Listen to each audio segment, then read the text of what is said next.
Day 210, Ecclesiastes 5 through 8. Guide your steps when you go to the house of God. Go near to listen rather than to offer the sacrifice of fools who do not know that they do wrong. Do not be quick with your mouth. Do not be hasty in your heart to utter anything before God. God is in heaven and you are on earth, so let your words be few. As a dream comes when there are many cares, so the speech of a fool when there are many words. When you make a vow to God, do not delay in fulfilling it. He has no pleasure in fools. Fulfill your vow. It is better not to vow than to make a vow and not fulfill it. Do not let your mouth lead you into sin, and do not protest to the temple messenger. My vow was a mistake. Why should God be angry at what you say and destroy the work of your hands? Much dreaming and many words are meaningless. Therefore, stand in awe of God. If you see the poor oppressed in a district and justice and rights denied, do not be surprised at such things, for one official is eyed by a higher one, and over them both are others higher still. The increase from the land is taken by all. The king himself profits from the fields. Whoever loves money never has money enough. Whoever loves wealth is never satisfied with his income. This too is meaningless. As goods increase, so do those who consume them. And what benefit are they to the owner except to feast his eyes on them? The sleep of a laborer is sweet, whether he eats little or much, but the abundance of a rich man permits him no sleep.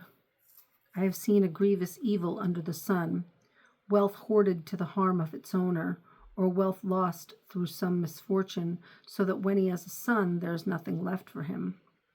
Naked a man comes from his mother's womb, and as he comes, so he departs. He takes nothing from his labor that he can carry in his hand. This too is a grievous evil. As a man comes, so he departs, and what does he gain since he toils for the wind? All his days he eats in darkness, with great frustration, affliction, and anger. Then I realized that it is good and proper for a man to eat and drink and to find satisfaction in his toilsome labor under the sun during the few days of life God has given him, for this is his lot. Moreover, when God gives any man wealth and possessions and enables him to enjoy them, to accept his lot and be happy in his work, this is a gift of God. He seldom reflects on the days of his life because God keeps him occupied with gladness of heart. Ecclesiastes 6. I have seen another evil under the sun, and it weighs heavily on men. God gives a man wealth, possessions, and honor so that he lacks nothing his heart desires. But God does not enable him to enjoy them, and a stranger enjoys them instead. This is meaningless, a grievous evil. A man may have 100 children and live many years, yet no matter how long he lives, if he cannot enjoy his prosperity and does not receive proper burial, I say that a stillborn child is better off than he. It comes without meaning, it departs in darkness, and in darkness its name is shrouded. Though it never saw the sun or knew anything, it has more rest than does that man, even if he lives 1,000 years twice over but fails to enjoy his prosperity. Do not all go to the same place? A man's efforts are for his mouth, yet his appetite is never satisfied. What advantage has a wise man over a fool? What does a poor man gain by knowing how to conduct himself before others? Better what the eye sees than the roving of the appetite. This too is meaningless, a chasing after the wind. Whatever exists has already been named, and what man is has been known. No man can contend with one who is stronger than he. The more the words, the less the meaning, and how does that profit anyone? For who knows what is good for a man in life during the few and meaningless days he passes through like a shadow? Who can tell what will happen under the sun after he has gone? Ecclesiastes 7. A good name is better than fine perfume, and the day of death better than the day of birth. It is better to go to a house of mourning than to go to a house of feasting, for death is the destiny of every man. The living should take this to heart.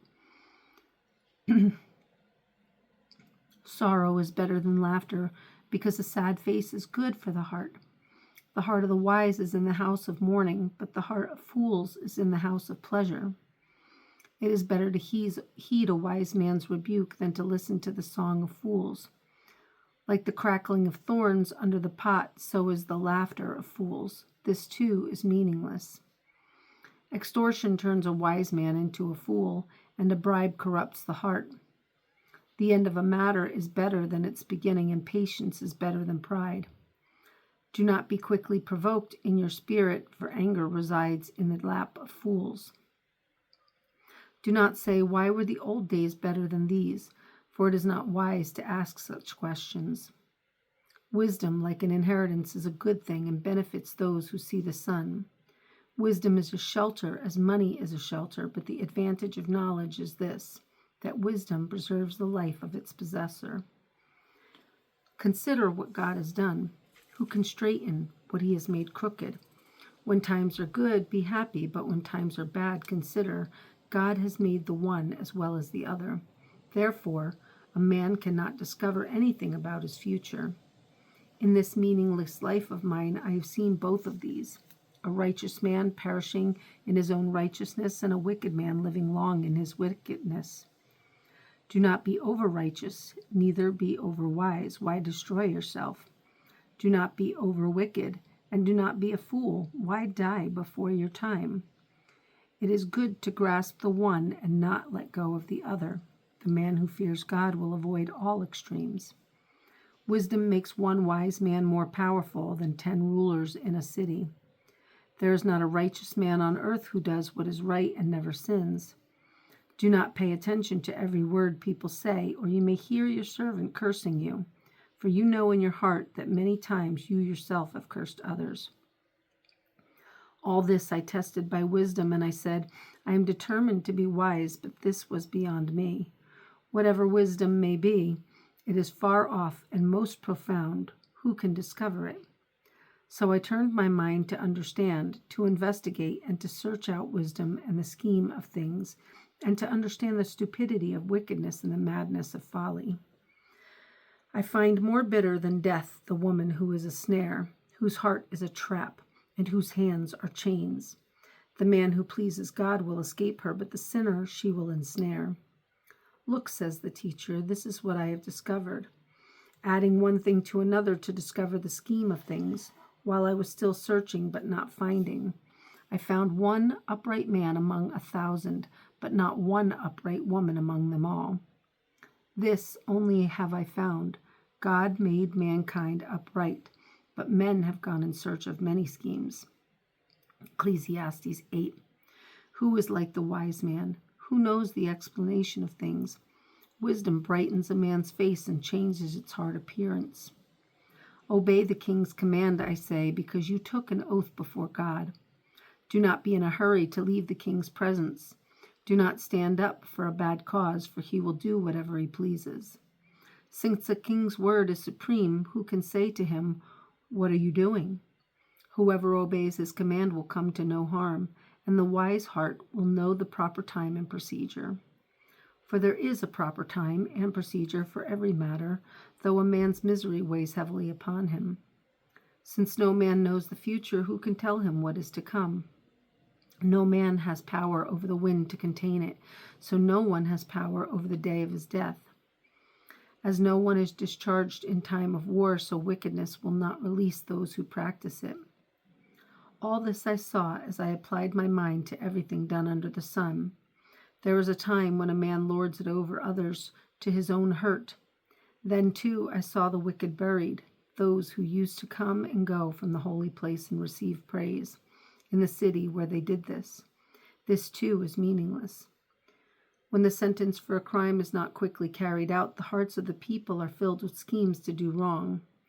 Although a wicked man commits 100 crimes and still lives a long time, I know that it will go better with God-fearing men who are reverent before God. Yet, because the wicked do not fear God, it will not go well with them, and their days will not lengthen like a shadow. There is something else meaningless that occurs on earth. righteous men who get what the wicked deserve, and wicked men who get what the righteous deserve. This too, I say, is meaningless. So I commend the enjoyment of life, because nothing is better for a man under the sun than to eat and drink and be glad. Then joy will accompany him in his work all the days of the life God has given him under the sun. When I applied my mind to know wisdom and to observe man's labor on earth, his eyes not seeing sleep day or night, then I saw all that God had done. No one can comprehend what goes on under the sun. Despite all his efforts to search it out, man cannot discover its meaning. Even if a wise man claims he knows, he cannot really comprehend it.